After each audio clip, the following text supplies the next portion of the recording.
निश्चित रूप से अपनी क्षमता और योग्यता को देखकर सत्कर्म करते हुए जीवन को व्यतीत करने का प्रयत्न करना चाहिए।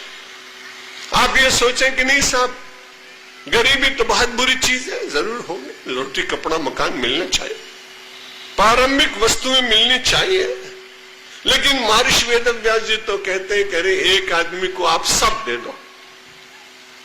ये पृथिव्याम ब्रीहि यवम, अरे जितनी खदान में सोना है वो पिट्स में से निकालकर किसी एक आदमी को दे दो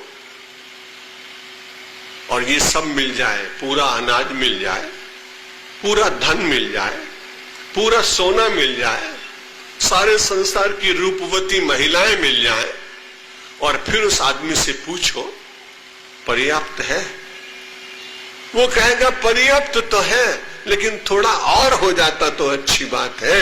बस यही बड़ी कठिनाई है, पदार्थों में जीने वाला व्यक्ति कहीं ईट नहीं लगाता, और परमेश्वर की ओर जाने वाला व्यक्ति संतुष्ट हो, ये न केनचित, मैंने परिश्रम किया, मेरे नाथ तुमने मुझे दिया, मैंने उसे प्रसाद रूप से पाया, मेरा मन शांत हुआ, मेरी बुद्धि शांत हुई, मेरे कर्म में कहीं हिंसा न रही, मैंने सबके भीतर ईश्वर को दर्शन करने की वृत्ति को धीरे धीरे वृद्धिंगत करने का प्रयत्न किया।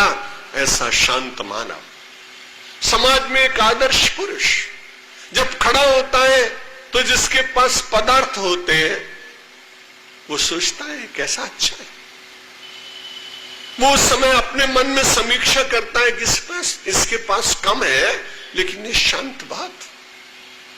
और दूसरी ओर अमेरिका जैसे देश में कई 100 लोग आत्महत्या करके मर जाते हैं।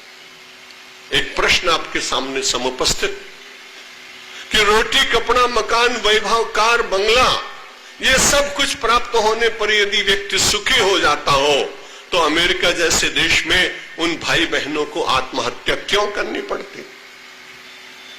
इसलिए केवल गरीबी आत्महत्या कराएगी, मैं इसके साथ सहमत नहीं हूं। संपन्न होने के बाद भी जो मन की गरीबी है यदि वो न मिटी तो किसी भी क्षण आप अपने प्राणों का विसर्जन अपने आप कर बैठेंगे। उससे बचने की चेष्टा करनी चाहिए। कौन बचाएगा? उसको बचाने का तो मार्ग एक ही है और वो है धर्म, वो है अध्यात्म और वो है शमन। शमन का अर्थ मन को समझाना। मनोवैज्ञानिक अच्छे लोग छोटे बच्चों को पीटने नहीं देते और ये प्रयोग पिछले 25-40 वर्ष से स्कूलों में भी चल रहा है, काफी सफलता मिली। उद्दंड बालक को भी बिठा के कई बार अच्छी तरह समझाते हैं, रोज समझाते हैं तो उसका परिणाम अच्छा आता है। पहले तो हम लोगों के जमाने में तो ऐसा ही था कि विद्या आवे धमधम, मास्टर साहब ने पकड़ा 2 4 10 लगा दिए। मैं भी पिटा हूं, मुझे अच्छी तरह याद है। मेरे पिताजी अध्यापक थे इसलिए मुझे उनकी कठोरता का स्मरण होता है। लेकिन जो नई शिक्षा पद्धति आई उसमें कुछ बुराइयां भी होंगी, लेकिन एक अच्छी बात मुझे लगी जो अध्यात्म के साथ चलती है कि व्यक्ति को दोष का दर्शन एकांत में बैठ के करा और उसको बताओ कि इसका परिणाम तुम्हारे लिए अच्छा नहीं होगा।